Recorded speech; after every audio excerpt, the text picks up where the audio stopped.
MCQ નું જે discussion કરતા હતા એમાં આગળ લાસ્ટ આપણે છેલ્લે વાત કરતા હતા અવરોધ R બરાબર rho L upon A આ પરિણામ ઉપરથી છે એ જુદી જુદી પરિસ્થિતિ વખતે આપણે અવરોધ મેળવવા માટેનો પ્રયત્ન કરતા હતા. બીજી એક વાત અવરોધકતા અને તાપમાન. હું અહીં હેડિંગ આવું બાંધું છું, અવરોધકતા અથવા અવરોધક અને તાપમાન. અહીંયાથી અવરોધકતા અને તાપમાન, અવરોધ અને તાપમાન આમ પણ લખી શકો. હવે એના માટેનું જે ફોર્મ્યુલા છે, બરાબર, આ ઇનડાયરેક્ટ એક સૂત્ર આપણે પહેલા તો એક આ ભણી ગયા હતા. જ્યારે વાહક માટેની વાત આવે તો વાહક માટે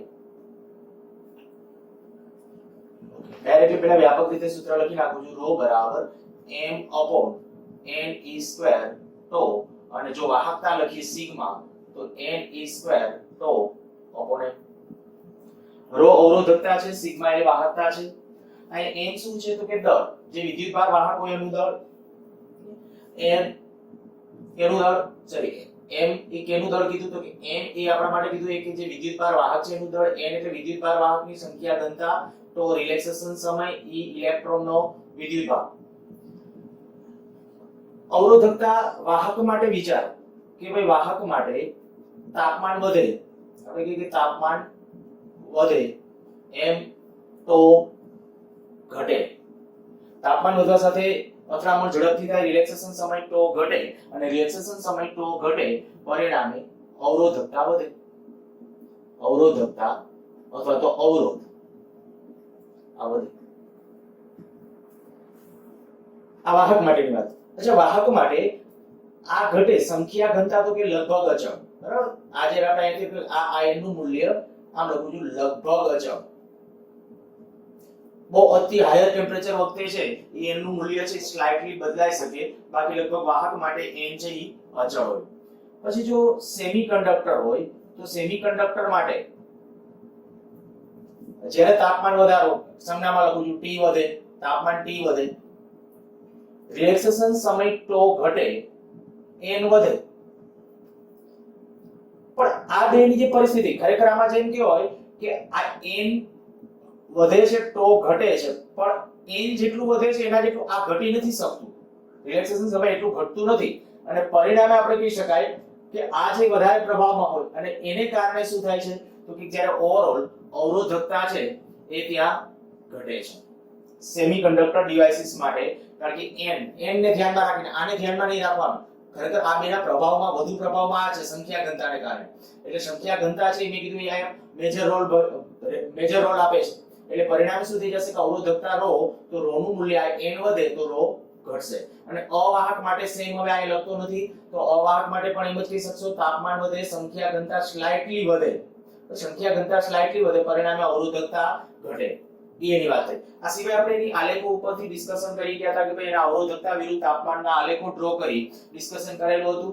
બીજું અવરોધકતા અને અથવા તો અવરોધ અને તાપમાન એનો સંબંધ દર્શાવતું સૂત્ર જે આપણે લીધું હતું, તો અવરોધ અને તાપમાન એટલે R બરાબર R0 1 plus alpha delta T અથવા T માઈનસ T0. આ સરળ કરે R બરાબર R0 into bracket 1 plus alpha delta T, અથવા આ પરિણામ આપણે કેમ લખ્યું તો આ T માઈનસ T0, જે આલ્ફા શું હતો અવરોધકતા તાપમાન ગુણાંક. જો કે વધુ વ્યાપક રીતે આ પરિણામ આ રીતે કરતા આપણે કહીએ કે વધુ વ્યાપક રીતે આ પરિણામને આમ યાદ રાખો, R બરાબર R0 1 plus integration alpha dt. વધુ સાચી રીતે સમીકરણ આ છે. આ તો એનું ખાસ સ્વરૂપ છે જે આ ક્યારે સાચું છે તો કે જો આલ્ફા અચળ હોય. આલ્ફા છે ને એક તો તાપમાન ઉપર આધાર રાખે.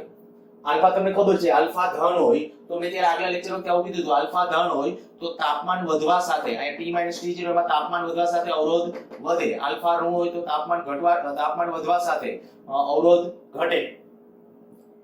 તો આલ્ફા છે એક તો દ્રવ્યની જાત ઉપર ડિપેન્ડન્ટ છે, પણ બીજું શું કહું છું કે ખરેખર તાપમાન ઉપર પણ આધાર રાખે છે.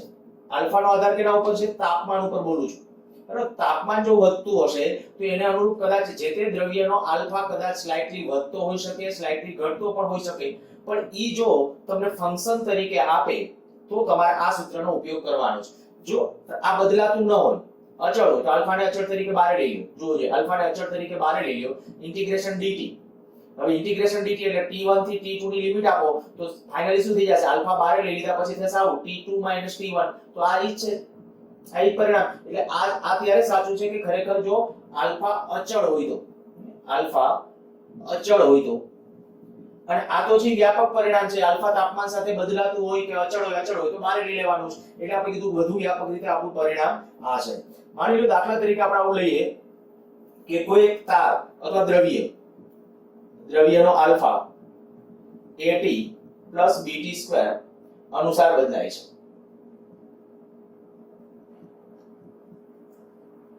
જ્યાં a અને b ધન અચળાંકો છે. a અને b ને હું નામ આપું છું ધન અચળાંકો. તો આપણે અવરોધ ફાઇન્ડ આઉટ કરવો છે. શું કરશું? તો કે સેમ અહીંયા જે આપણે લખ્યું છે r બરાબર r0 into bracket 1 plus alpha તરીકે વિધેય લખી નાખો at પ્લસ bt² dt. હવે આ r0 એમનો 1 પ્લસ આયા સંકલન કેટલું થશે? a અચળ at²/2 પ્લસ bt ઘન upon 3. જો સંકલન કરીને જ્યારે લિમિટ આપી દેશો, લિમિટ હોય તો બરાબર. આ લિમિટ એટલે હું તમને કહી દઉં કે માની લો કે લિમિટ આપશે કયા પદમાં આપશે? dt હોય એટલે તાપમાનના પદમાં. કે ભાઈ તાપમાન 0 થી 100 અંશ સેલ્સિયસ થાય તો આ લખવાની 0 થી 100 અંશ સેલ્સિયસ. તો 0 થી 100 અંશ સેલ્સિયસ એની કિંમત મૂકી શકો. અત્યારે માની લો કે 0 થી t જ લઉં કે તાપમાન કેટલું થાય છે? 0 થી t જેટલું. તો 0 થી t એટલે પરિણામમાં કોઈ ફેર નહીં પડે. ફાઇનલી પરિણામ આપણું આવું આવી ગયું.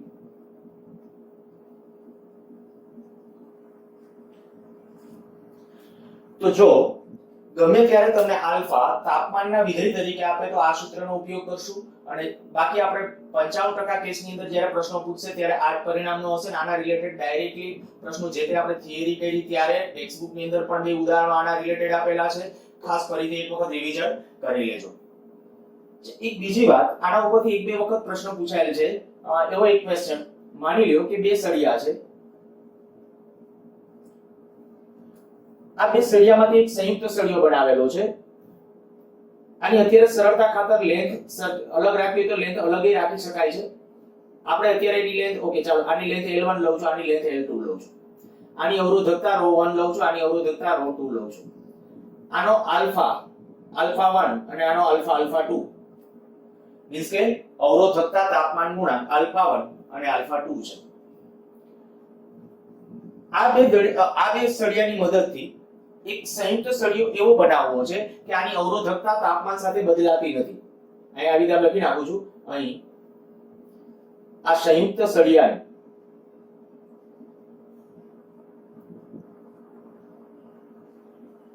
અવરોધકતા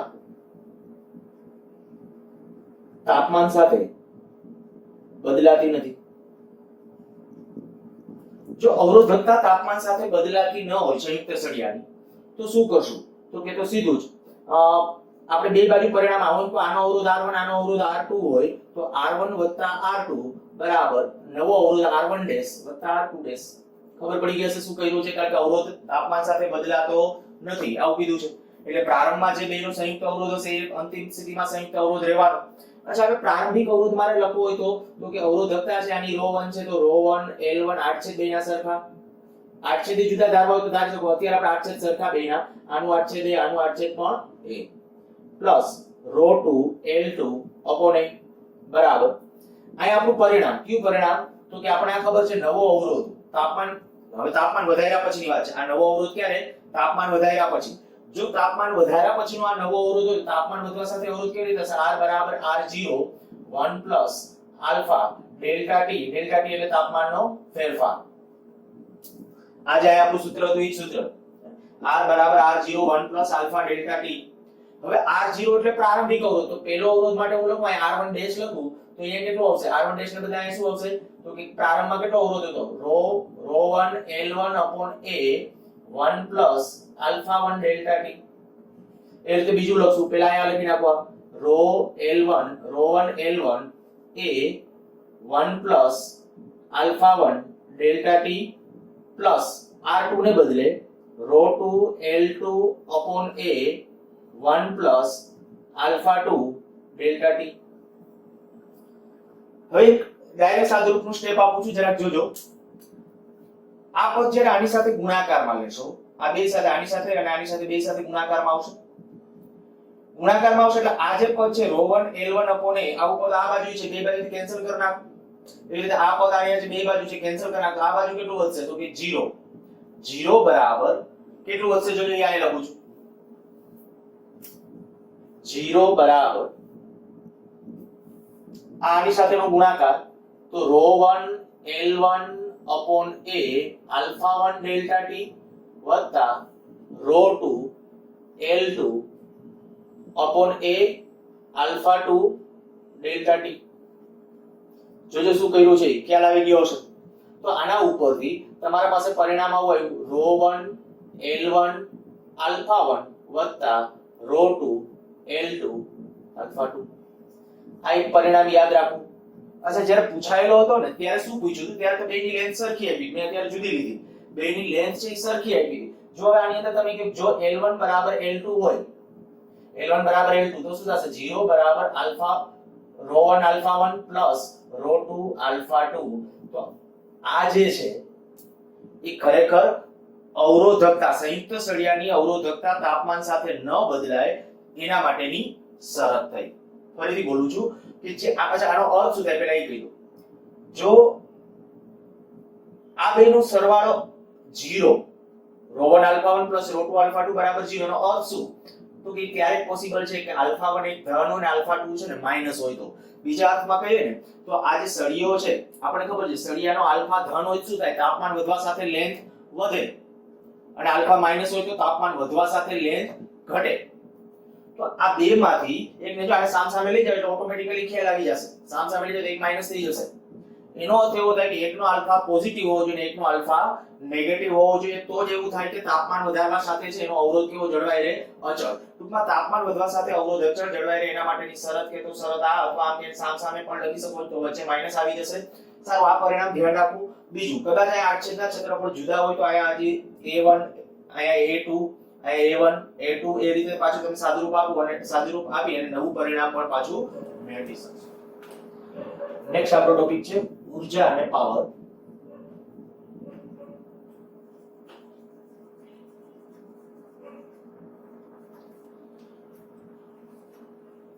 થિયોરેટિકલ ડિસ્કશન કરતા હતા એ વખતે આપણે પાવરની વ્યાખ્યા, જૂલ ઉષ્માની વ્યાખ્યા, ઓહમિક લોસ કેને કહેવાય એનું ડિસ્કશન કરી ગયા છીએ.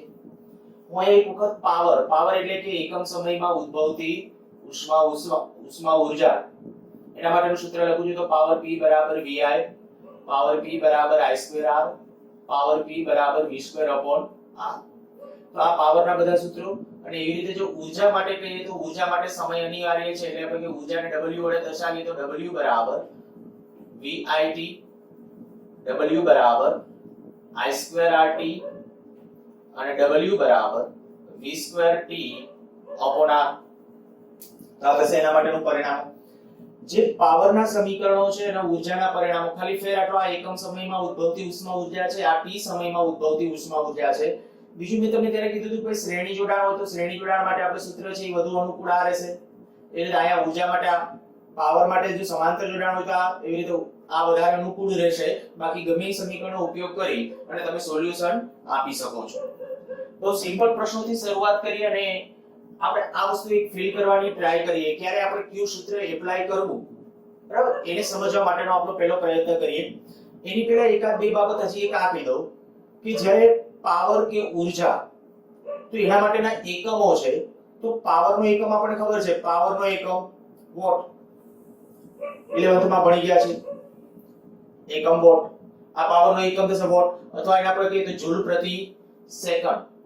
જ્યારે હું અર્થ આવું કરું ભાઈ 100 વોટ પાવર છે, પાવર P બરાબર 100 વોટ, તો આનો અર્થ શું થાય? 100 જૂલ પ્રતિ સેકન્ડ. મીન્સ કે આ ગમી બલ્બ છે કે કોઈ ઉપકરણ છે તો એ 1 સેકન્ડમાં કેટલા જૂલ ઊર્જા ખર્ચે છે? 100 જૂલ.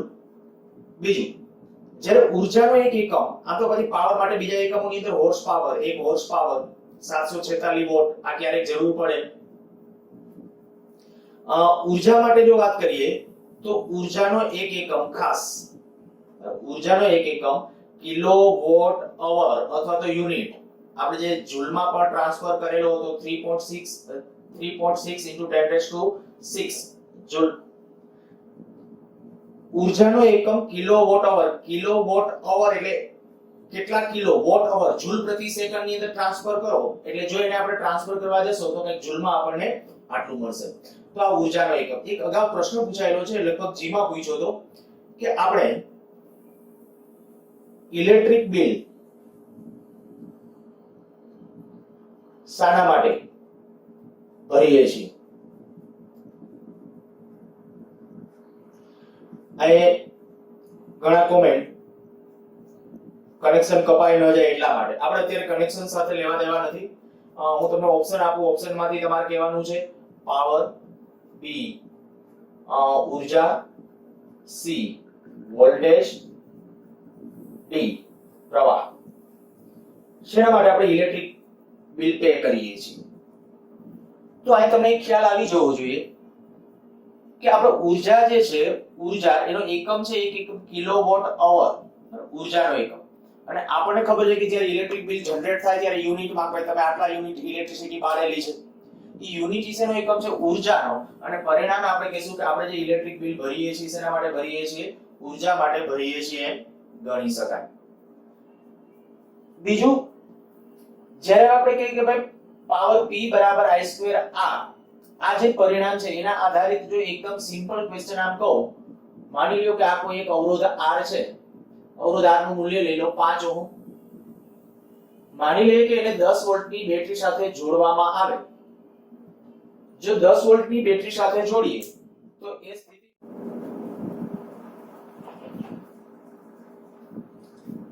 R બરાબર 5 ઓહમ અવરોધ સાથે માની લ્યો કે 10 વોલ્ટની બેટરી આપણે કનેક્ટેડ કરેલી છે. આપણે નક્કી કરવું છે કે ભાઈ આ અવરોધમાં VI પામતો પાવર કેટલો? અવરોધમાં VI પામતો પાવર I² R અથવા V² R કયા સૂત્રનો ઉપયોગ કરવો? તો કે આપણી અનુકૂળતા પ્રમાણે ગમે એનો ઉપયોગ કરી શકો. પહેલા પ્રવાહ ગણી કાઢો અને પછી અથવા આ સહેલું પડે તમને આ પાવર P બરાબર V² R. વોલ્ટેજ કેટલા લાગુ પાડેલા છે હંમેશા ધ્યાન રાખજો. તમારે જેનો VI પામતો પાવર ગણવો હોય એના બે છેડા વચ્ચેનો PD લેવાનો હોય. તો આ તો ઈ જ છે 10, તો આ કે શું 10 નો વર્ગ છેદમાં R. અવરોધ કેટલું છે? 5 ઓહમ. તો આ થઈ જશે 20 વોટ.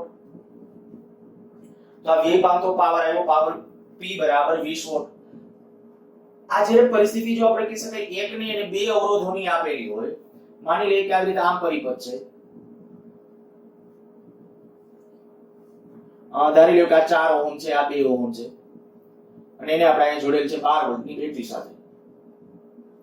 હવે તમને આમ કહેવામાં આવે કે ભાઈ 4 ઓહમના અવરોધમાં, 2 ઓહમના અવરોધમાં અને પરિપથમાં કુલ VI પામતો પાવર કેટલો?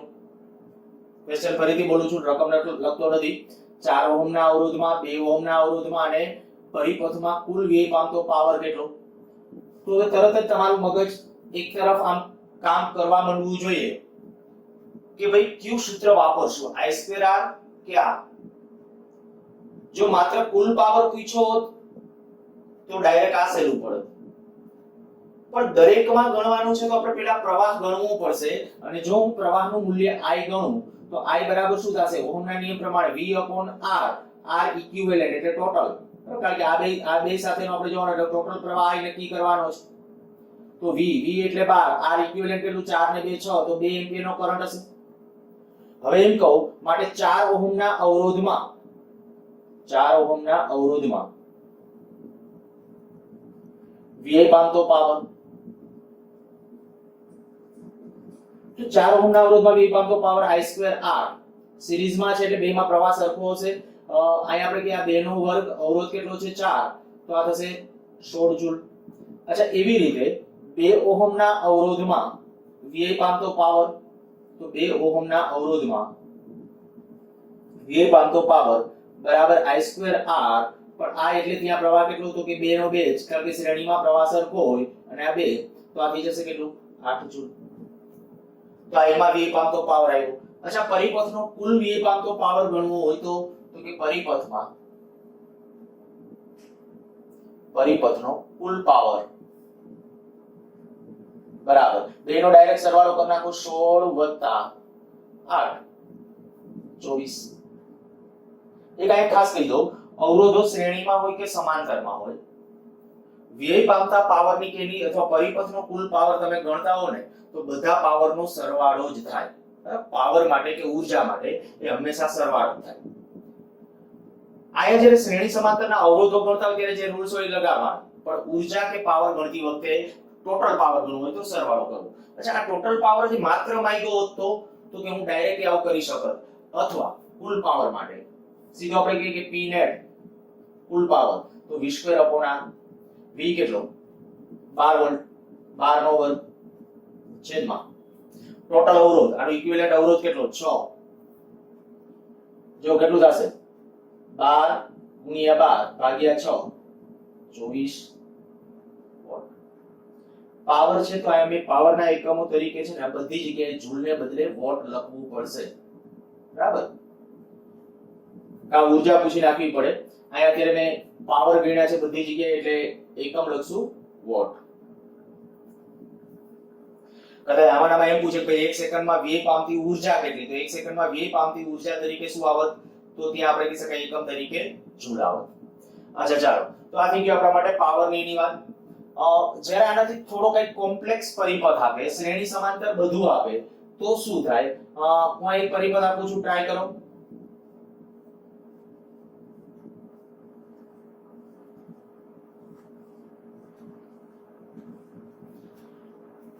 માની લ્યો કે અહીંયા 4 ઓહમ છે, અહીંયા 4 નહીં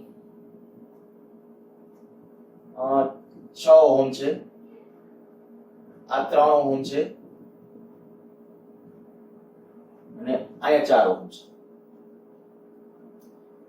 અહીંયા 6 વોલ્ટ છે. પ્રશ્ન પાછો આજ, દરેક અવરોધમાં વ્યય પામતો પાવર અને પરિપથનો કુલ પાવર કેટલો? ટ્રાય કરો. સ્ક્રીનશોટ લઈ લેજો, ન લખ્યું હોય તો.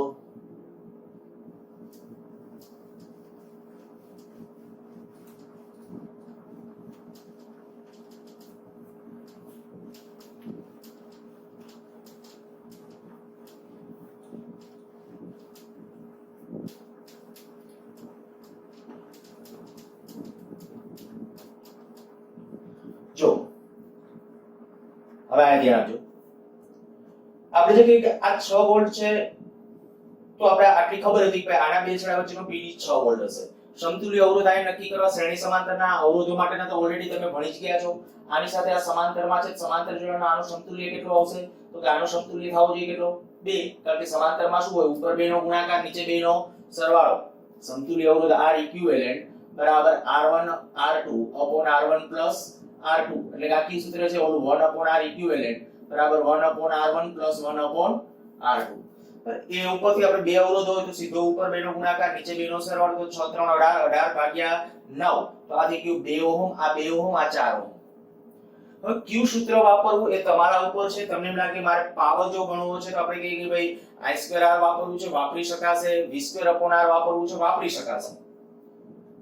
શ્રેણી છે અંદર ને સમાંતર છે, એટલે હવે તમારા ઉપર ડિપેન્ડ કરે છે કે તમે આ પરિસ્થિતિને કેવી રીતે હેન્ડલ કરવા માંગો છો. માની લો કે જો મને વોલ્ટેજ ઉપરથી તાત્કાલિક આપણને આવી ખબર પડી જાય છે તો શું કરવાનું? વોલ્ટેજ મીન્સ કે આપણે અત્યારે આવી સ્થિતિ ધારી લ્યો કે આ 6 વોલ્ટ જે છે, આ 6 વોલ્ટ, ત્યારે આના બે વચ્ચેનો પીડી અને આના બે વચ્ચેનો પીડી જો મળી જાય તો v2 upon r થી સહેલું છે. તો આપણે એ ટ્રાય કરીએ. આનો અવરોધ કેટલો? હમણાં આપણે કીધું એ પ્રમાણે જો એનો સમતુલ્ય પરિપથ અહીંયા ડ્રો કરું છું. આ 4 ઓહમ, અહીંયા કઈ આ 2 ઓહમ, બેટરી કેટલી? 6 વોલ્ટ. હવે જેનાથી પ્રવાહ વહેવાનો, ત્યારે પ્રવાહની ગણતરી કરીને મેં કીધું જવું હોય તો એ એક અલગ રસ્તો છે. આપણા માટે વોલ્ટેજ માટેની વાત હોય તો આપણે અગાઉ આવું કહી ગયા છે કે ભાઈ આના કરતા આનો અવરોધ બમણો છે ને, તો આના કરતા અહીંયા પીડી કેવો થશે? બમણો. આ 6 વોલ્ટ છે, 6 વોલ્ટના એવી રીતે ભાગ પાડો કે અહીંયા પીડી આવે, એના કરતા અહીંયા પીડી બમણો આવે. તો દેખીતી વાત છે કે ભાઈ 3 પાર્ટ પાડ નાખો, કારણ કે અહીંયા એક ભાગ, અહીંયા બે ભાગ આવે છે. 3 ભાગ આના 3 ભાગ કરો તો 2, તો અહીંયા આવશે 2 વોલ્ટ આના બે વચ્ચે, અને આના વચ્ચે આવશે 4 વોલ્ટ. આ રીતે પહેલા પાર્ટ પાડી નાખવા. બસ હવે v2 upon r બધી જગ્યાએ વાપરો. હું એમ કહું કે 2 ઓહમના અવરોધમાં વ્યય પામતો પાવર ગણવો છે તો પાવર p બરાબર v2 upon r. પાવર આ આપણે કે આનો હવે વોલ્ટેજ આમાં VI પામતો પાવર તો ઈ જ લખવાનો વોલ્ટ 2 વોલ્ટ એનો સ્ક્વેર છેદમાં અવરોધ 2 તો 2 વોટ. એ રીતે 4 ઓહમ માં જો VI પામતો પાવર ગણવો હોય તો 4 ઓહમ માં VI પામતો પાવર v²/r v તરીકે અહીંયા પાછું 4 એનો વર્ગ છેદમાં 4 તો કેટલો આવશે 4 વોટ. પરિબળનો કુલ VI પામતો પાવર તો કુલ VI પામતો પાવર 4 + 2 6 વોટ. કોઈ આવા દાખલાની અંદર કોઈ લાંબી પીંજણ હોતી નથી, સહેલા છે દાખલાઓ, ગુજકેટ લેવલના પણ ગણી શકાય અને નીટ લેવલમાં પણ ગણી શકાય અને જીમાં પણ ક્યારેક પૂછે. એકાદ સર્કિટ હજી આપણે આવી રીતે આમ આપેલી હોય તો શું થાય? જુઓ, માની લો કે આ બે શ્રેણીમાં ચાલો 3 શ્રેણીમાં લઈએ અને એક આ સમાંતરમાં લઉં છું. આ બેટરી સાથે કનેક્ટ કરી દઈએ છીએ. આ 1 ઓહમ, આ 2 ઓહમ, 3 ઓહમ અને માની લ્યો કે આ જે છે 12 ઓહમ. તો ત્યારે આ બેટરી 8 વોલ્ટની હોય, દરેક અવરોધમાં VI પામતો પાવર કેટલો? આપણે ગણવું છે દરેક અવરોધમાં VI પામતો પાવર. શું કરશું? તો પહેલા એ જો સમાંતર જોડાણ માટેની કન્ડિશન ને મેં કીધું ફટાફટ જેટલી ખબર પડે એટલું પહેલા પ્રયત્ન કરી નાખવાનો. હવે અહીંયા જે આપણી વાત આ જે છે કે આના બે વચ્ચેનો PD કેટલો છે? 8 વોલ્ટ. આના બે વચ્ચેનો PD 8 વોલ્ટ છે તો આના બે વચ્ચે તો PD ડાયરેક્ટ ફિક્સ જ છે. તો આના બે વચ્ચે PD કેટલો? 8 વોલ્ટ, કારણ કે સમાંતરમાં PD સરખો હોય. હવે 3 અવરોધકો આવે તો બીજી કોઈ રીતે પાર્ટ કરવા કરતા પ્રવાહ પેલા ગણી કાઢશો ને તોય કદાચ સહેલું પડશે. આનો ટોટલ અવરોધ ગણો કેટલો? કારણ કે આ 3 2 અને 1 તો 6 ઓહમ. 6 ઓહમના બે છેડા વચ્ચે PD કેટલા વોલ્ટ છે? 8 વોલ્ટ છે. 6 ઓહમના બે છેડા વચ્ચે PD છે 8 વોલ્ટ. હવે જો 8 વોલ્ટ છે તો 8 ના કેટલા ભાગ કરવાના? 6 ભાગ. 6 ભાગ કરો. 6 ભાગ કરો એમાંનો એક ભાગ આયા 8 ના 6 ભાગ એટલે 8 ભાગ્યા 6. બે ભાગ આયા તો 16 ભાગ્યા 6. 3 ભાગ આયા તો કેટલો થશે? 24 ભાગ્યા 6. મીન્સ કે આયા 4 આ 4 વોલ્ટ. આયા જે આવશે 8 ના છેદમાં 3 વોલ્ટ અને આયા જે આવશે 4 ના છેદમાં 3 વોલ્ટ. આ બધાના વોલ્ટ થઈ ગયા. તો વોલ્ટ બધાના મળી ગયા તો હવે પાવર મેળવી શકો. બરાબર? આગળ દાખલો ગણજો તમારે. હું ફરીથી ખાલી વોલ્ટેજ બોલી જાઉં છું. આના બે છેડા વચ્ચેનો વોલ્ટેજ કેટલો કીધો? 8 ના છેદમાં 6. કેવી રીતે લીધા એકવાર ફરીથી? આયા ટોટલ 8 વોલ્ટ છે એટલે આયા બે છેડા વચ્ચે 8 વોલ્ટ, આના બે છેડા વચ્ચે પણ 8 વોલ્ટ. પણ હવે આયા આના કરતા આયા અવરોધ બમણો છે અને આયા કરતા આયા અવરોધ 3 ગણો છે. તો PD ના પાર્ટ પણ એવી રીતે કરવાના છે કે આના કરતા આયા PD બમણો થાય અને આના કરતા આયા PD 3 ગણો થાય. હવે જો એવું કરવું છે તો આપણે કીધું પહેલા શું કરવાનું? 8 વોલ્ટના 3 સરખા ભાગ પાડી નાખ્યા. જ્યારે 3 સરખા ભાગ પાડી નાખ્યા તો 3 સરખા ભાગ એટલે કેટલા થશે? 8 ના 3 નહીં સોરી 6. કારણ કે એક આયા અવરોધ ટોટલ 6 છે એટલે 8 ભાગ્યા 6 કરી નાખ્યું. તો 8 ભાગ્યા 6 એટલે આના બે છેડા વચ્ચે PD લખી નાખ્યો. એના કરતા બમણો આયા તો 16 ભાગ્યા 6 કરી નાખ્યું અને આના કરતા આયા 3 ગણો 24 ભાગ્યા 6. અને જો આ ત્રણેયનો હજી સરવાળો કરો તો થઈ જાય છે કે નહીં? 4 ના છેદમાં 3 8 ના છેદમાં 3 કેટલું થશે? આ 12 ના છેદમાં એટલે 4 વોલ્ટ આવશે 4 વોલ્ટ આવશે તો 8 વોલ્ટ 8 વોલ્ટ થઈ જશે. હવે બધામાં v²/r નો ઉપયોગ કરીને પાવર તમારી રીતે ગણજો. Power P = v²/r v²/r v² પણ PD આનો આ લેવાનો છે અને પછી પરિપથનો કુલ પાવર પણ તમને મળશે.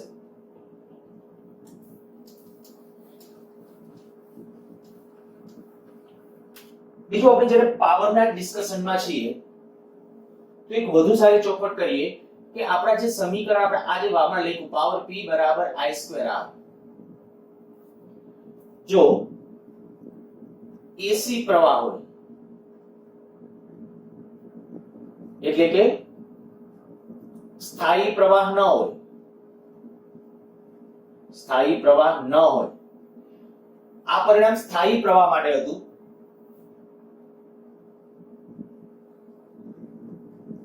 આ બધા જ આપણે હમણાં પૂછી નાખ્યા છે એ જે લખેલા બધા પરિણામો છે એ બધા કેના માટે હતા સ્થાયી પ્રવાહ માટેના છે બરાબર પણ જો હવે આપણે કહીએ કે પ્રવાહ એસી હોય બદલાતો અથવા સ્થાયી નથી તો વધુ સારી રીતે આ પરિણામ આમ લખાય પાવર p બરાબર ઇન્ટિગ્રેશન i ડાયરેક્ટ ઊર્જા વાળું પરિણામ એટલે સમયના પદની અંદર સીધું સમય સાથે બદલાતું હોય તો i2 r dt આ મળે પછી પાછું સમય વડે ભાગી નાખો એટલે પાવર મળી જશે આ એક જ પરિણામ આપણે યાદ રાખવું છે w બરાબર i2 rt હવે એસી પ્રવાહ કેવો હોય આખું એક આપણે ચેપ્ટર ડિસ્કશન કરવાના છે એસી પરિપથોનું લાસ્ટમાં છે પણ અત્યારે ખાલી એમસીક્યુ માટે આવું કહી દઉં માની લ્યો કે અહીંયા એક અવરોધ છે અને આ અવરોધ છે પાછો લઈ લો 5 ઓહમ નો અવરોધ છે એની સાથે હું એક એસી પ્રાપ્તિ સ્થાન જોડું છું આ એસી પ્રાપ્તિ સ્થાન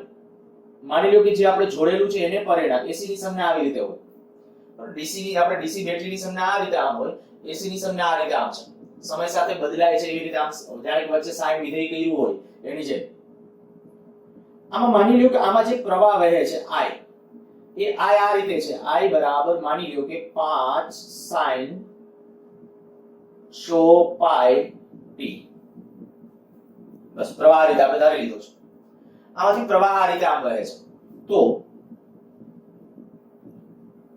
t બરાબર 0 થી 1 સેકન્ડ માં 5 ઓહમના અવરોધમાં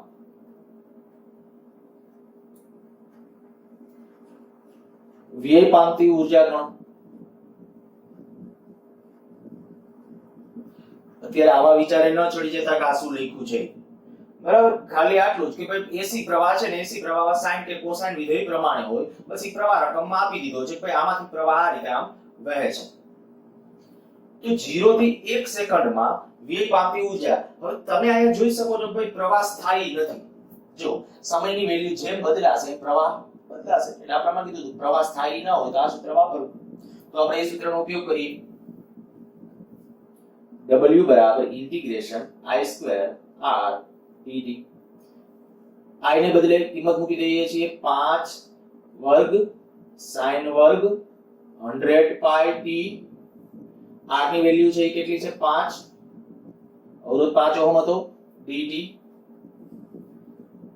આ 5 બારે લઈ લે 125 બારે આવી જશે ઇન્ટિગ્રેશન sin વર્ગ 100 pi t dt લિમિટ ક્યાંથી ક્યાં સમય તો કે કીધો 0 થી 1 સેકન્ડ તો 0 થી 1 સેકન્ડ હવે sin વર્ગ તો આવું એક ત્રિકોણમિતિય વિધેય 2 sin વર્ગ થીટા બરાબર 1 માઈનસ cos 2 થીટા પણ આ 2 sin વર્ગ થીટા આવતો એ ન હોય આ છેદમાં 2 તો આયા છે sin વર્ગ 100 pi t તો એ પ્રમાણે આને અનુરૂપ લખી નાખીએ આયા તો આના ઉપરથી w બરાબર 125 ઇન્ટિગ્રેશન 0 થી 1 માઈનસ cos 200 pi t છેદમાં 2 dt હજી સંકલન નથી કર્યું ખાલી ત્રિકોણમિતિય વિધેય લખ્યું છે sin વર્ગને બદલે આપણે cos માં ટ્રાન્સફર થયા છે આ બે બારે લઈ લો તો 125 ભાગ્યા 2 0 થી 1 માઈનસ ઓકે ડાયરેક્ટ સંકલન કરી નાખીએ તો સંકલન કરી નાખશું તો થશે આવું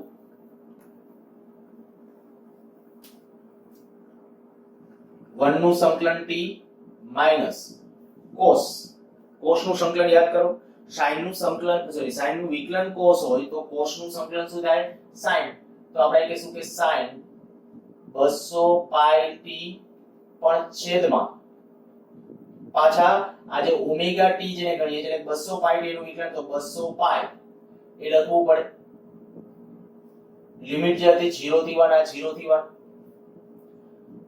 હવે તમે અહીંયા આટલું જોઈ શકશો કે જ્યારે t બરાબર હું 1 મૂકીશ t બરાબર અહીંયા 1 t બરાબર 1 મૂકીશ તો sin 200 pi ની કિંમત કેટલી 0 એકમ વર્તુળમાં તમને યાદ હશે કે ભાઈ એકમ વર્તુળ આપણે જ્યારે ફર્સ્ટ લેક્ચર અથવા 11 માનો જ્યારે આપણે પહેલો બીજો લેક્ચર ત્યારે એકમ વર્તુળ શીખવાડેલું હતું તો અહીંયા 0 pi 2 pi 3 pi 4 pi આયા બધી જગ્યાએ sin ની વેલ્યુ કેવી હોય 0 તો આ sin 200 પાઈ ની કિંમત થશે ઈ 0 એટલે એ પદ 0 થઈ ગયું અહીંયા p બરાબર 1 એટલે આપણો આન્સર આવ્યો 125 ભાગ્યા 2 એટલે કે થઈ ગયું 62.5 62.5 તો જો એસી આપ્યો હોય તો આ રીતે બીજું કઈ ચેન્જ કરવાનું નથી સેમ ખાલી થોડું સંકલન માટેનું જવાબ મેં કીધું એસી એટલે બદલાતો અને બદલાતો પ્રવાહ આપે ત્યારે આ રીતે આપણે ઓપરેટ કરવાનું છે સારું આનાથી આગળ વધીએ ના લખ્યું તો સ્ક્રીન પોઝ કરી લખો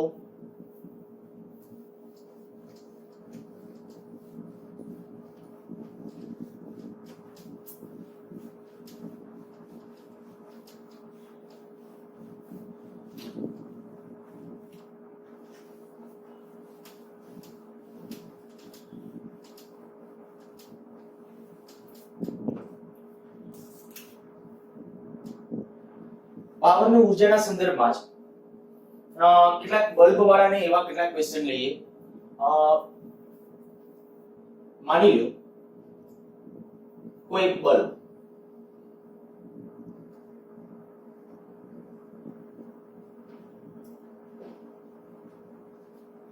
આપણે પહેલા તમે સાદા લેમ્પ જોયા હશે જે ફિલામેન્ટ પ્રકારના હોય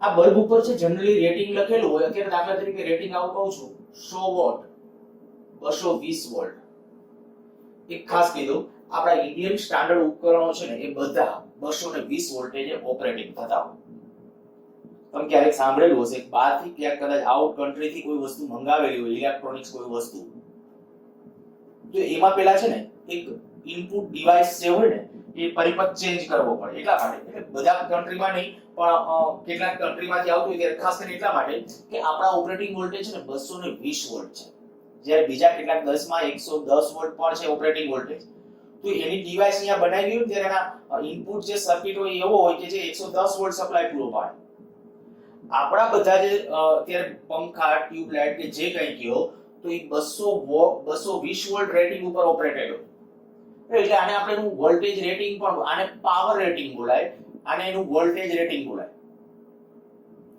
હવે આ જે આ 220 ન આપ્યું હોય ને તોય તમારે લઈ લેવાનું એના ઓપરેટિંગ વોલ્ટેજ બરાબર આપણે જનરલી ઉલ્લેખ કર્યો હોય બીજો કોઈ તો લેવાનો પણ ઉલ્લેખ ન કર્યો હોય ત્યારે તો આ જ સમજવાનું કારણ કે આપણે કીધું ઇન્ડિયન સ્ટાન્ડર્ડ વોલ્ટેજ આપણા કયા છે 220 વોલ્ટ તો આ બલ્બ અચ્છા આ બલ્બ છે એની અંદર આપણે જનરલી આપણે કે ફિલામેન્ટ ટંગસ્ટન ધાતુની ફિલામેન્ટ હોય ટંગસ્ટન નું ગલનબિંદુ ખૂબ ઊંચું છે 3380 સેલ્સિયસ અને જ્યારે એટલું ટેમ્પરેચર ઊંચું હોય ત્યારે આપણે કહી શકીએ આ બલ્બ આપણે બલ્બ કેવી રીતે પ્રકાશ ઉત્સર્જિત કરે જ્યારે પ્રવાહ પસાર કરો એટલે ફિલામેન્ટ ગરમ થશે ગરમ થાય એટલે ટેમ્પરેચર ખૂબ આશરે 2000 કેલ્વિન ની આજુબાજુ તો ટેમ્પરેચર એનું આ બલ્બ નું વયું જતું હોય તો એ સ્થિતિ વખતે આપણે કહી શકાય કે ભાઈ અંદર પીગળી ન જાય એટલે ટંગસ્ટન ધાતુની ફિલામેન્ટ હોય ટૂંકમાં જેનું ગલનબિંદુ ઊંચું હોય ને એવું દ્રવ્ય ફિલામેન્ટ તરીકે પસંદ કરવું ક્યાંક પૂછાયેલો ક્વેશ્ચન પણ છે કે બલ્બ તરીકે ફિલામેન્ટ માટે કયું દ્રવ્ય ગલનબિંદુ ઊંચું ગલનબિંદુ નીચું આ ઓપ્શનો પછી કઈ હતા તો આપણે ધ્યાન રાખીએ ગલનબિંદુ ઊંચું હોય એ વધુ યોગ્ય ગણાય હવે માની લો કે આ આપણો જે બલ્બ છે એના વોટ 100 છે આનો અર્થ શું થાય તો કે જો આ બલ્બને તમે એક્ઝેક્ટ 220 વોલ્ટ આરે જોડો ને તો એ 1 સેકન્ડમાં 100 જૂલ ઊર્જા ખર્ચે ફરીથી બોલું છું આ બલ્બને 220 વોલ્ટ સપ્લાય સાથે જોડો તો એ 1 સેકન્ડમાં 100 જૂલ ઊર્જા ખર્ચે તો તમને એમ કહેવામાં આવે કે 100 વોટ નો બલ્બ કેટલા કલાક સુધી ચાલુ રહે તો 1 યુનિટ ઇલેક્ટ્રિસિટી બાળશે તો કેલ્ક્યુલેશન કરતા આવડવું જોઈએ કારણ કે તમને હમણાં મેં લખી દીધું 1 કિલોવોટ અવર એટલે કેટલા જૂલ 3.6 * 10 ઘાત જૂલ આ ત્રિરાશી મૂકી દેવાની કે ભાઈ 100 જૂલ તો 1 સેકન્ડ તો આટલા જૂલ માટે કેટલી સેકન્ડ એટલે સેકન્ડમાં પહેલા આન્સર આવશે સેકન્ડમાં આન્સર આવે એટલે કલાકમાં ટ્રાન્સફર કરજો ઓટોમેટિકલી તમને ખબર પડી જશે કે ભાઈ 100 વોટ નો બલ્બ છે ઈ 1 યુનિટ બાળતા કેટલો સમય લેશે બરાબર કેલ્ક્યુલેશન આરામથી એટલે બીજા રસ્તાઓ છે પણ ધીમે ધીમે તમે જેમ ફીલ કરતા જશો એમ બધું સારી રીતે કરી શકશો હવે બીજી એક વાત આ કરું કે આ જે બલ્બ છે એની જો મારે પ્રવાહ ક્ષમતા ગણવી હોય પ્રવાહ ક્ષમતા એનું પ્રવાહ રેટિંગ પણ બોલાય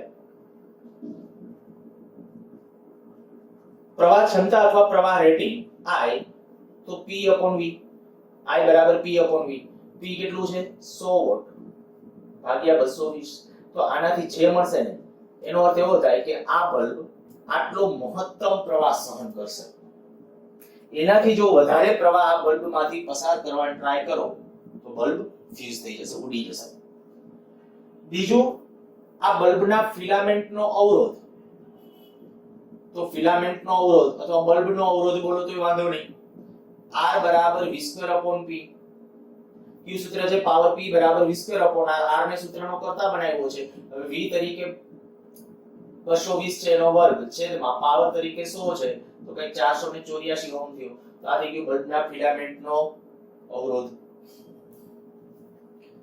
હવે જ્યારે આવું કહેવામાં આવે આનાથી આગળ એક હવે એક આટલી મગજમાં સતત રાખજો કારણ કે હવે જે કોયડાઓ લેવા જઈએ છે એના માટે ક્યારેક નહીતર ક્યુ સૂત્ર વાપરવું અને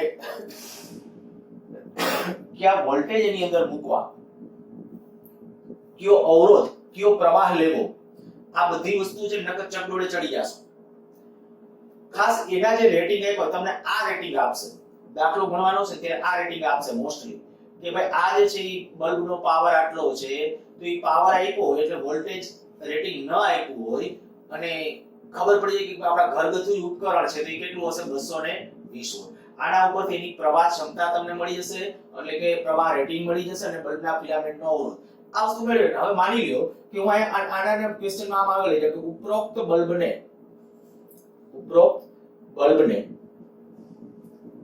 110 વોલ્ટ સપ્લાય સાથે જોડવામાં આવે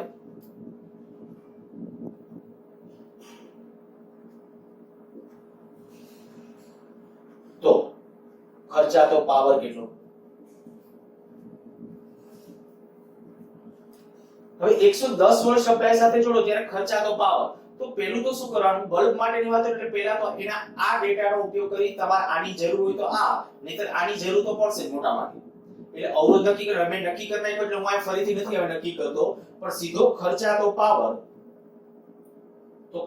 પાવર PC કહું તો v2/r પણ હવે અહીંયા v તરીકે જે વોલ્ટેજ લાગુ કરવાના છે તે તો 110 એનો સ્ક્વેર એના છેદમાં અવરોધ r તરીકે 484 એટલે કે 22 * 22 પાછા કરી નાખું એટલે છેદ ઉડાડવામાં અનુકૂળતા રહેશે તો આ કેટલા થઈ જશે 11 * 22 2 4 એટલે 100 ના છેદમાં 4 25 વોટ v પામતો પાવર 25 વોટ જો બલ્બ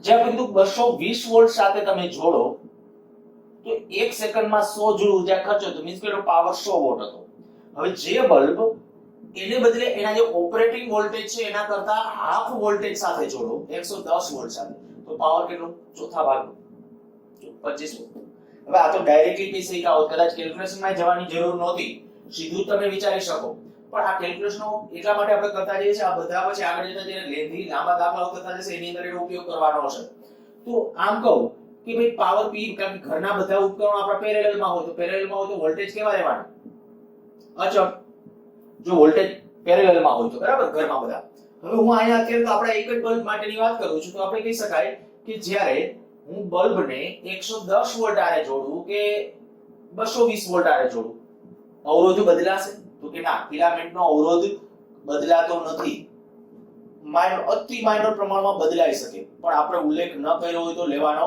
કારણ કે આપણે આમે કહેતા હતા ફિલામેન્ટ હમણાં કીધી કઈ ધાતુની ટંગસ્ટન તો ટંગસ્ટન એ તો મિશ્ર ધાતુ છે મિશ્ર ધાતુમાં તાપમાનના અતિ મોટા ફેરફારો થાય ને ત્યારે અવરોધકતા માઇનોર ચેન્જ થાય અને માઇનોર ચેન્જ થતી જ હોય પણ આપણે આપણા કોયડામાં ઉલ્લેખ નથી કર્યો ત્યારે ક્યારેય ઉલ્લેખ એ ટૂંકાઈ લેવાનો નથી તો અવરોધ અચળ તો પ્રવાહ પસાર કર્યો અવરોધ અચળ અવરોધ નથી બદલાતો તો એનો અર્થ એવો થઈ ગયો કે P is proportional to V square હવે ડાયરેક્ટ વિચારવો જોઈએ કે વોલ્ટેજ છે પહેલા 220 વોલ્ટ હતો હવે 110 થયો તો વોલ્ટેજ અડધા થયા તો આ અડધાનો વર્ગ કરો એટલે ચોથા ભાગનો થઈ જશે પાવર થઈ જાવ જોઈએ ચોથા ભાગનો તો 25 વોટ આ થઈ ગયો એનો પાવર આવી રીતે ગમે ત્યારે કોઈ પણ બલ્બ માટે તમને આમ કહેવામાં આવે કે ભાઈ કેટલો પાવર ખર્ચે કે કેવી કન્ડિશન છે તો એ વસ્તુ કેલ્ક્યુલેટ કરવા માટે પહેલા ફરીથી એકવાર એટલું બલ્બ આપેલો હોય તો બલ્બની પ્રવાહ ક્ષમતા નક્કી કરી રાખવો એનો અવરોધ નક્કી કરી રાખવો આ બે વસ્તુ કેમ નક્કી કરવા તો એના આ જ રેટિંગનો ઉપયોગ કરવો અને પછી એને કે ની સાથે જોડેલ છે ને પાછા સૂત્ર આને નહીતર છે તમને દરેક વખતે આવું જ ફીલ થશે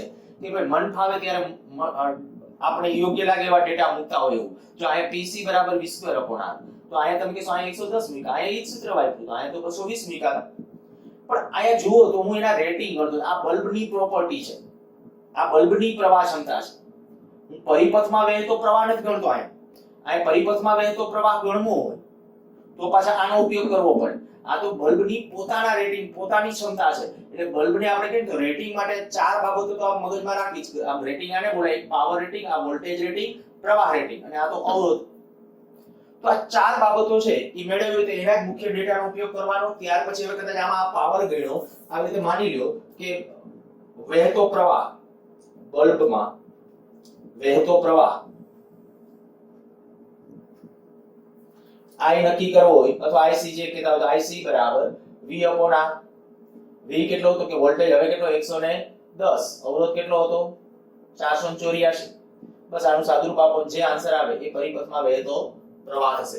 આ પ્રવાહ અને આ પ્રવાહ અલગ વસ્તુ છે. આ એનું રેટિંગ છે, મીન્સ કે આ બલ્બ વધુમાં વધુ એટલો પ્રવાહ સહન કરી શકે છે. જ્યારે આ 110 વોલ્ટ સપ્લાય સાથે જોડો ત્યારે પરિપથમાં વહેતો પ્રવાહ છે. નેક્સ્ટ થોડા એનાથી આગળ વધીએ. એક ક્વેશ્ચન આવી રીતે આમ પૂછાયેલો ક્વેશ્ચન છે. માની લો કે બે બલ્બ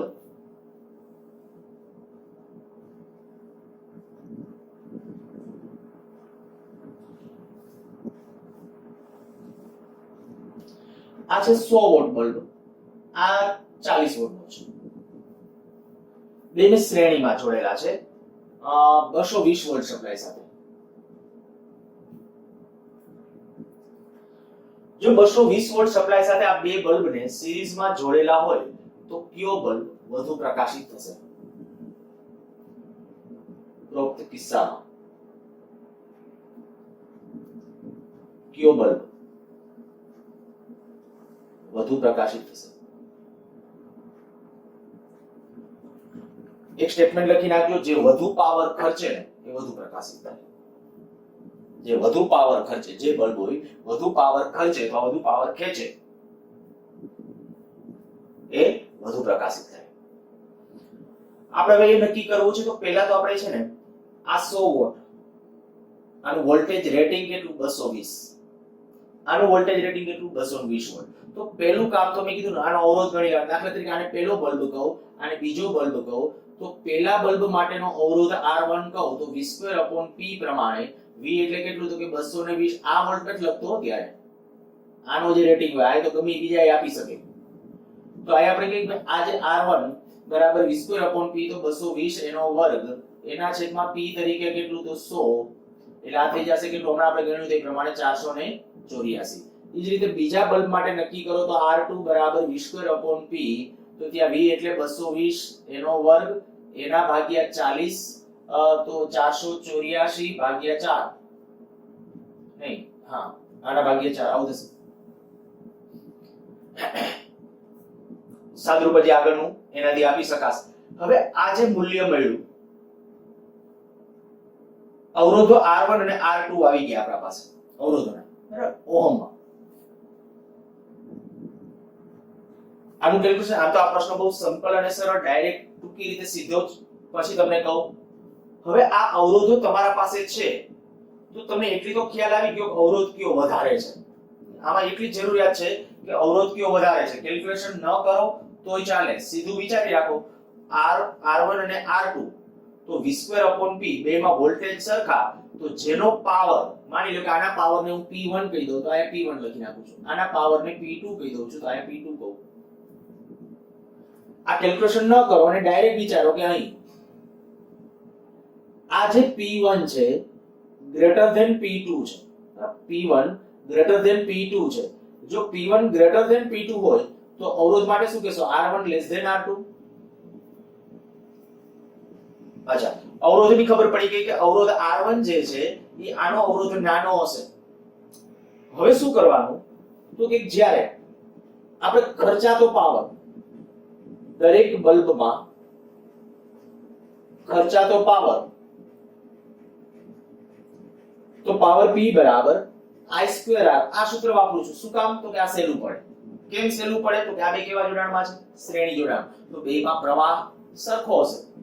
જો બેમાં પ્રવાહ સરખો હોય તો આ પ્રમાણે અહીંયા કદાચ ડેશમાં નામ પ્રાઇમ કહી દે એટલે કે ડેશ p પ્રાઇમ બરાબર i સ્ક્વેર r મુજબ p is proportional to r. ઘણીવાર આમ નો ફીલ થાય કે v સ્ક્વેર upon r વાપરો તો r ના વ્યસ્તમાં આવે, પણ એ કેમ નથી વાપરતા? એનો વાપરવો તો ઉપયોગ કરી શકો, પણ એના માટે પહેલા વોલ્ટેજ મેળવવા પડશે આના દરેકના બે છેડા વચ્ચેના, પણ સહેલું આ પડશે પાવર p બરાબર i સ્ક્વેર r. તો હવે આપણે શું કરવાનું કે ભાઈ i એટલે પ્રવાહ, જો i પ્રવાહ હોય તો પ્રવાહ તો આ બેયમાં સરખો છે તો p dash proportional to r અને p dash proportional to r, તો આના ઉપરથી એમ કહીશ કે r1 less than r2 માટે p1 dash less than p2 dash means કે 40 વોટ નો ગોળો અથવા બલ્બ વધુ પાવર ખર્ચે માટે તે વધુ પ્રકાશિત થશે. રિયલમાં એક વધુ વોટનો પાવર બલ્બ હોય અને એક ઓછા વોટનો પાવર બલ્બ હોય, એ બેને સિરીઝમાં જોડી અને સપ્લાય સાથે જોડશો ને તો જે ઓછા વોટ વાળો હશે ને જાજો પ્રકાશ આપશે સિરીઝમાં હોય. અચ્છા, સમાંતરમાં વિચારી, માની લો કે બે બલ્બ સમાંતરમાં છે,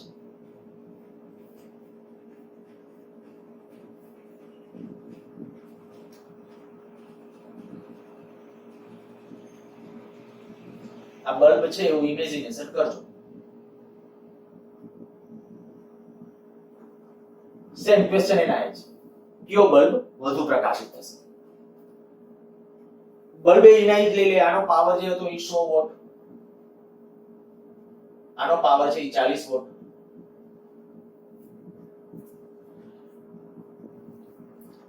શું કરવાનું તો કે પહેલા તો આ અવરોધોનું ડિસ્કશન આયા સુધી તો દાખલો આપણો એમનેમ જ, પહેલા તો આ તો કઈ તો આપણે ગણવાના છે એટલે એના ઉપર આ રેટિંગ ઉપરથી પહેલા એના અવરોધો મેં કીધું આયા ગણ્યા છે, જરૂર નહોતી, સીધું ખાલી આ ગઠન કરી નાખો ચાલે. અવરોધ R1 less than R2, પણ હવે વિચારો કે આ સમાંતરમાં છે આ બે, તો સમાંતરમાં પ્રવાહ સરખો છે વોલ્ટેજ, તો વોલ્ટેજ જો વોલ્ટેજ સરખો હોય ને તો નાના ઉપરથી કરાય કે પાવર p બરાબર અથવા p prime proportional to v square upon r. આના પરથી p dash is proportional to 1 upon r. હવે r1 less than r2 હોવાથી p1 prime greater than p2 prime માટે 100 વોટ નો ગોળો વધુ પ્રકાશિત થશે. ખાસ આ વસ્તુ મગજમાં રાખજો, જ્યારે બેને સિરીઝમાં કનેક્ટ કરો છો તો જે ઓછા વોટ વાળો હશે ને એ વધુ પ્રકાશિત થશે અને જે વધુ વોટ વાળો હશે એ વધુ પ્રકાશિત થશે. એટલે સમાંતરમાં છે, સમાંતરમાં વધુ વોટ વાળો અને શ્રેણીમાં છે ઓછા વોટ વાળો છે એ સૌથી વધુ પ્રકાશિત થશે. એકવાર ખાસ આયા પાછા સમીકરણો ઉપર ફોકસ કરીને તમને કહી દઉં કે આયા આ સૂત્રનો ઉપયોગ કર્યો, આયા આનો, તો એ ખબર પડી જવી જોઈએ. બરાબર, પેલા રેટિંગ ગણવા માટે તો એના ડેટાનો ઉપયોગ કરવાનો, એટલે રેટિંગ આ ગણી લીધા કે આ બેના પાવર આપ્યા હતા, હવે વ્યય પામતા પાવર અથવા ખેંચતા પાવર નો એને મેં પ્રાઇમ કીધા છે, તો આ સિરીઝ હોય ત્યારે i સ્ક્વેર r વાપરવું, સમાંતર હોય તો આ. આયા કદાચ તમને એમ લાગે કે મારે v સ્ક્વેર upon r નો ઉપયોગ કરીને અર્થઘટન કરવું છે, કરી શકો, પણ આના બે છેડા વચ્ચેનો વોલ્ટેજ લખવો પડે તો આયા 220 છે એટલે પાર્ટ પાડવા પડે બેના, ત્યાર પછી તમે આગળ વધી શકો. પછી પ્રેક્ટિસ માટે હજી એક થોડો ગૂંચવાડા વાળો નેટવર્ક પણ આપું છું, પણ એની પહેલા એક પૂછાયેલ ગુજકેટમાં પણ પૂછાયેલો છે એના જેવો ક્વેશ્ચન લઈએ.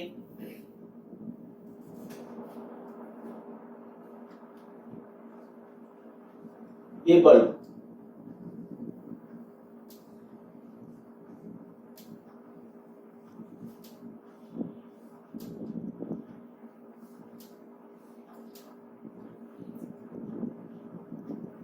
માની લો કે એક 100 વોટ નો બલ્બ, બીજો પાછો 40 વોટ નો બલ્બ.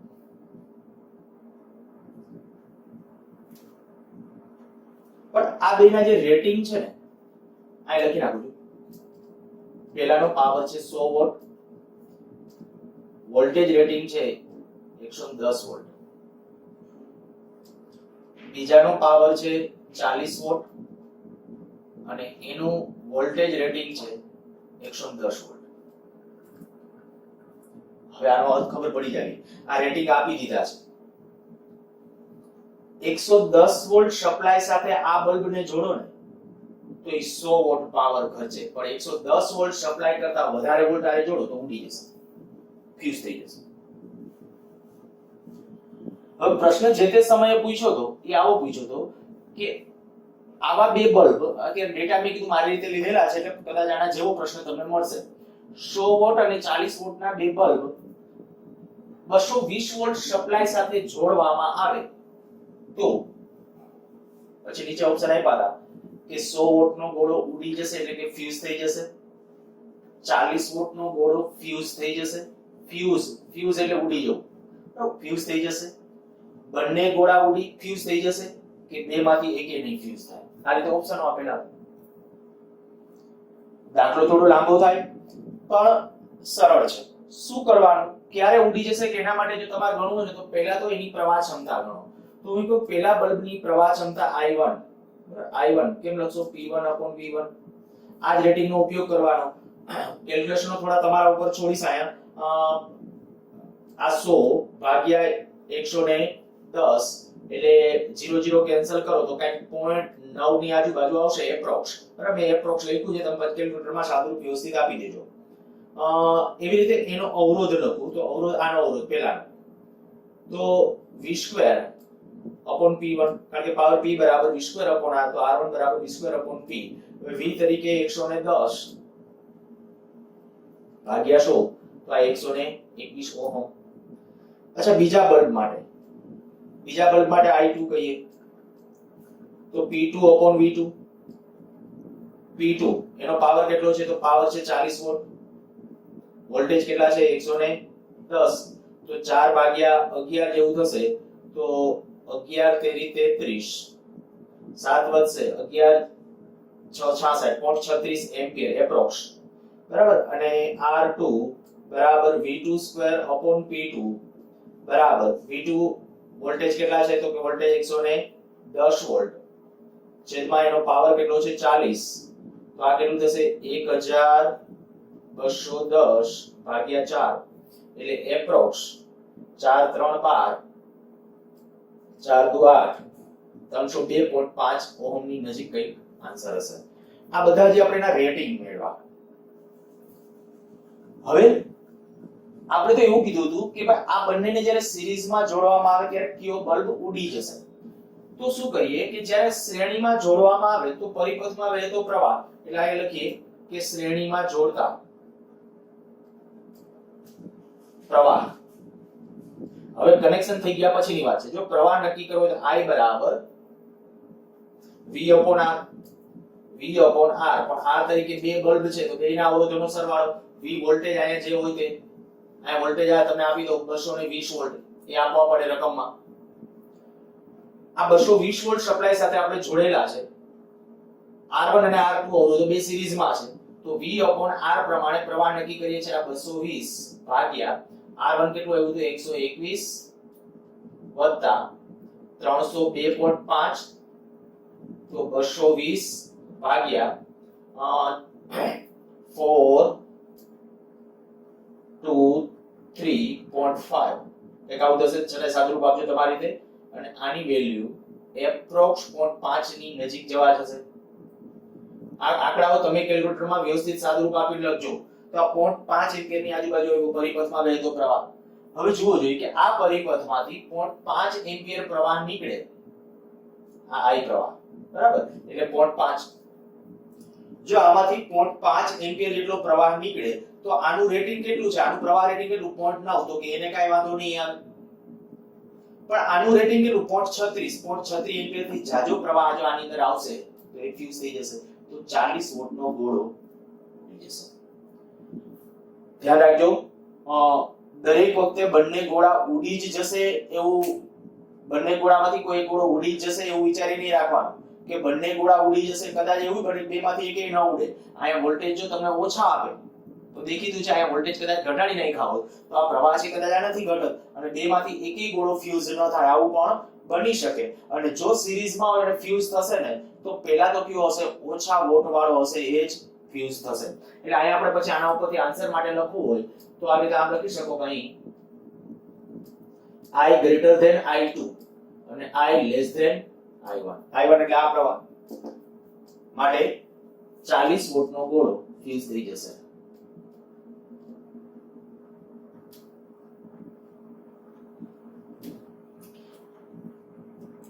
સ્ટેટ બોર્ડમાં અગાઉ એકવાર આવી રીતે દાખલો પૂછ્યો છે.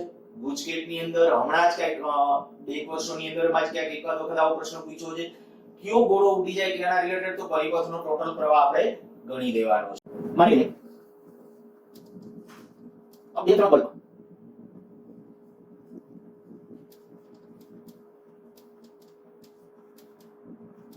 હજી બધા જોડે છે. 120 વોલ્ટ સપ્લાય સાથે જોડેલા છે. બધાના પાવર P જેટલા સમાન છે.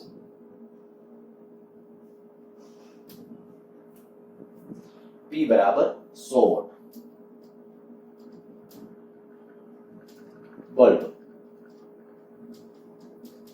આકૃતિમાં દર્શાવ્યા પ્રમાણે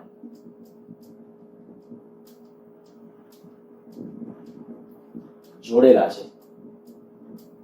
તો દરેક બલ્બમાં ખર્ચાતો પાવર, દરેક બલ્બમાં કેટલો પાવર ખર્ચાશે. માની લો કે આને પહેલો બલ્બ કહું, આને બીજો કહું, આને ત્રીજો, આને ચોથો. આમાં ખર્ચાતા પાવરો આપણે નક્કી કરવા છે. તો શ્રેણી સમાંતર બધું મિક્સઅપ છે, એટલે તમારે હવે નક્કી પહેલા તો કરવું પડશે કે ભાઈ તમારે કયા સૂત્રને આધારભૂત રાખવું છે. પાવર P બરાબર I2R કે પાવર P બરાબર V2/R. જેનો ઉપયોગ કરવા માંગતા હશો એ પ્રમાણે આગળ દાખલાને લઈ જવાનો.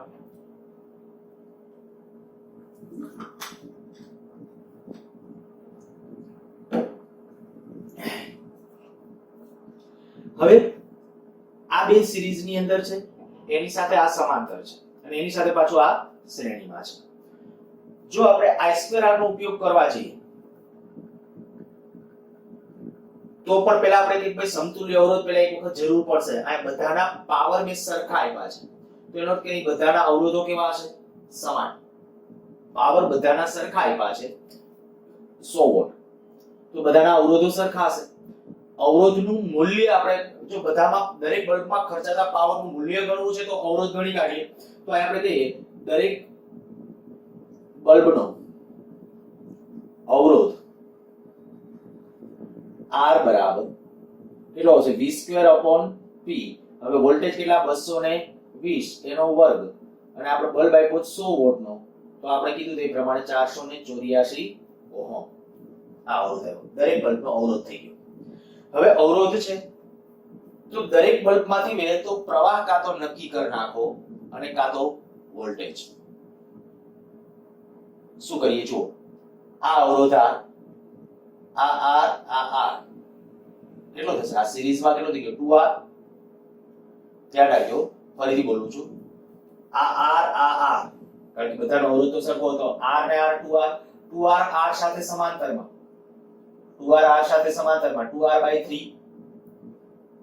આ 2R, આ R એની સાથે સમાંતરમાં, તો 2R/3 આટલાનો થયો.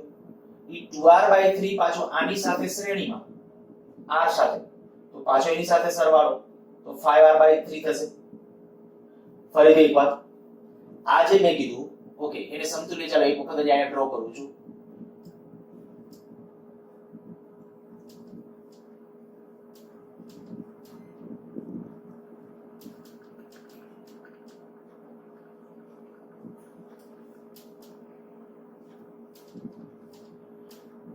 આયા અવરોધ કેટલો? 2R. બરાબર, અવરોધ લખ્યા છે ખાલી મેં. આ સપ્લાય સાથે જોડેલ છે. તમારે પછી ડ્રો કરવાની જરૂર નથી, ખાલી સમજવા માટે અત્યારે કોન્સન્ટ્રેટ કરજો, અને લખવું હોય તો બાજુમાં એ રીતે લખજો, તમને સમજાય એ રીતે. આ R અને R એટલે 2R, આ પાછો R, તો ઈ બે સમાંતરમાં છે એટલે આનો સમતુલ્ય કેટલો? 2R/3.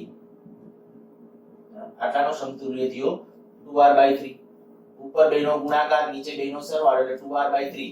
અને R ઇક્વિવેલન્ટ ફાઇનલી નક્કી કરવું, તો R ઇક્વિવેલન્ટ કેટલો? તો R ઇક્વિવેલન્ટ એટલે R + 2R/3 એટલે થયું 5R/3. આટલા ઓહમ. આ ઇક્વિવેલન્ટ અવરોધ આવ્યો છે. જો તમને સમતુલ્ય અવરોધ મળી ગયો, ત્યાં સમતુલ્ય અવરોધ, તો પરિપથમાં વહેતો પ્રવાહ મળી જશે. પરિપથમાં વહેતો પ્રવાહ એવું નથી કરવું તો હજી એક બીજો રસ્તો પણ પાઠ પાડવાનો એ પાઠ પાડવાનો થોડું તકલીફ પડશે કારણ કે અપૂર્ણાંકના અવરોધો આવે છે એટલે એના કરતા પ્રવાહથી ચાલીએ. ચાલો અહીંથી પ્રવાહને અહીંથી આમ લઈ જઈએ તો પ્રવાહ I બરાબર V upon R આ ઇક્વિવેલન્ટ. હવે વોલ્ટેજ કેટલા હતા 220 વોલ્ટ 220 વોલ્ટ બરાબર.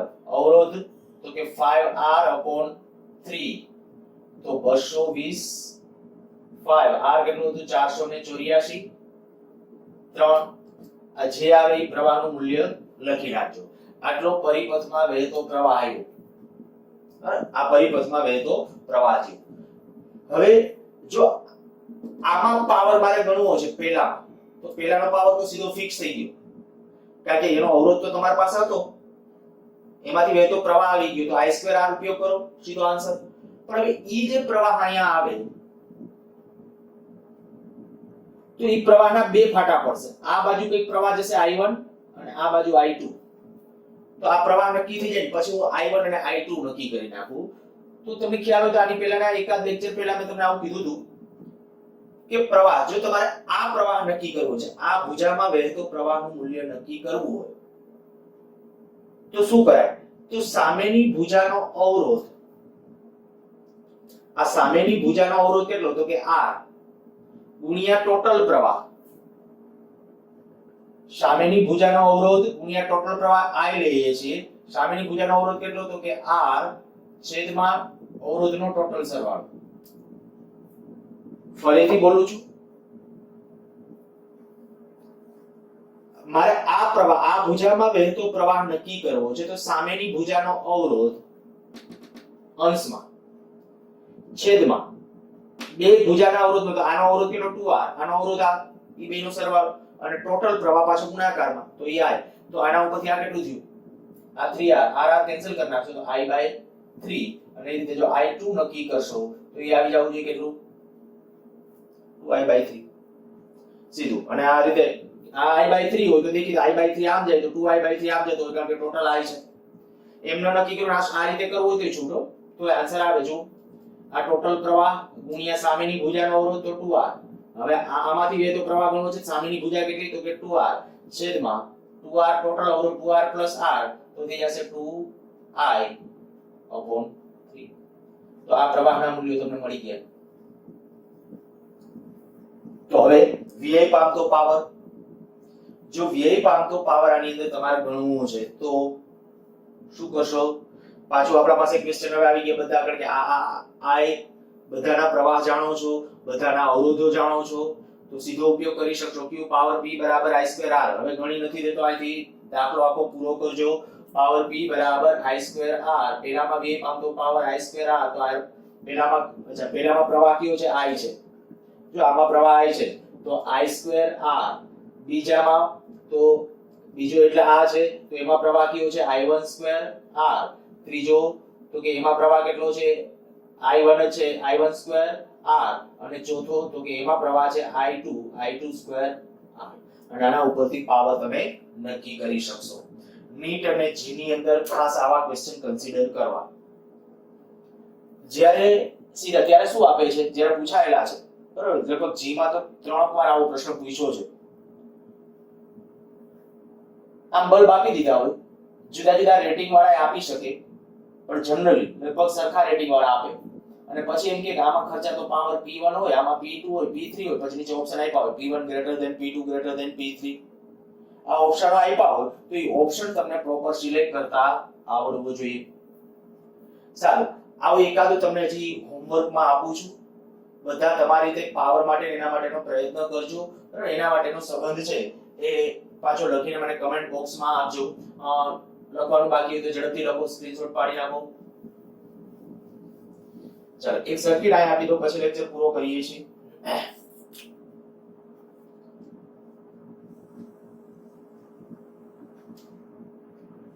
એક બલ્બ આયા છે બીજો બલ્બ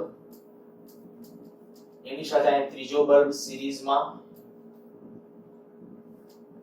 એની સાથે આ ચોથો બલ્બ સમાંતરમાં અને એની સાથે આ એક પાંચમો બલ્બ સિરીઝમાં.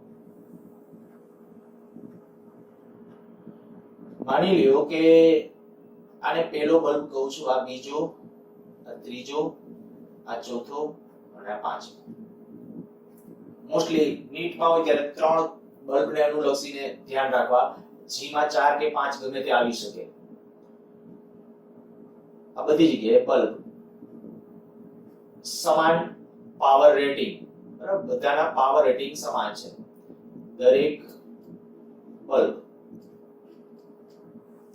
નું પાવર રેટિંગ P જેટલું સમાન છે.